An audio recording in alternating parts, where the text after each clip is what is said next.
Fans around the world are eagerly awaiting the release of The Batman, but the film won't be coming to Russian cinemas. Why not? And how do people feel about it? Keep watching to find out. The release of a new Batman movie is always a major film industry event, and doubly so when it changes a franchise's direction in a significant manner, or even better, marks the debut of a brand new actor donning the cape, the cowl, and the Kevlar armor. Matt Reeves' The Batman checks all those boxes and more. His detective noir approach is markedly different from Zack Snyder's more action-oriented Batman, and Robert Pattinson's young, slightly DIY Caped Crusader is a considerable departure from Ben Affleck's buff, grizzled, and aging Dark Knight.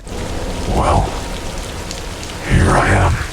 The movie's casting is also a far cry from your typical Hollywood fare. Pattinson, Paul Dano, who plays the Riddler, and Zoë Kravitz, who plays Catwoman, may be no strangers to major motion pictures, but they come with plenty of indie credibility to go with their requisite dramatic accomplishments. Meanwhile, arguably the biggest traditional movie star in the film, Colin Farrell, plays the Penguin under a mountain of makeup and prosthetics. As such, there are plenty of fans who can't wait for the movie's release, both in the US and other countries. It's one of the major characters of the 20th century, and so many people connect it on such a deep level and for so many different reasons. In fact, with the movie cleared for release in China, The Batman might have a decent chance to become a massive global super hit, a rare feat in this day and age. However, there's one market that won't get to enjoy the movie and its jaw-dropping runtime, because The Batman won't be available in Russian movie theaters. Let's take a look at the reasons behind this omission. The reason The Batman won't make an appearance in Russian cinemas in the foreseeable future is the country's invasion of Ukraine, according to CNN Business.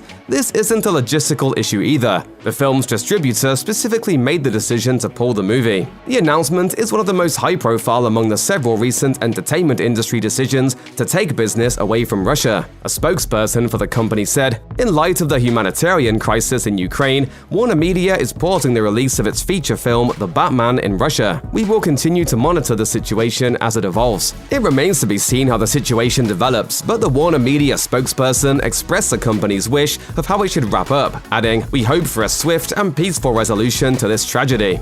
The latest developments of The Batman and its Russian release, or rather lack thereof, have been noted in the people's court of social media, and multiple Twitter users have spoken their minds about the situation. Though people appreciate or at the very least understand the decision, there are different opinions about its meaningfulness and effectiveness. Some people have been quick to show their support. One Twitter user wrote, "The Batman film release is on hold for Russia. Good. Moral principle over profits. Even in hard times. Good for Warner Brothers." Another user thought along the same lines, saying, "I congratulate Warner Brothers for pulling out of distributing in Russia what is touted as their blockbuster of the year, the movie The Batman." Others, however, were more skeptical of the move and pointed out that pausing a movie's release is unlikely to have a major impact in the grand scheme of things. One doubtful person sarcastically tweeted, "That'll stop them. Movie companies are really acting like The Batman not releasing in Russia is going to make Putin stop." Thanks to its impending release date of The Batman and the massive hype surrounding it, Warner Brothers pulling the movie from Russia is arguably the hardest immediate blow to the country's movie theaters.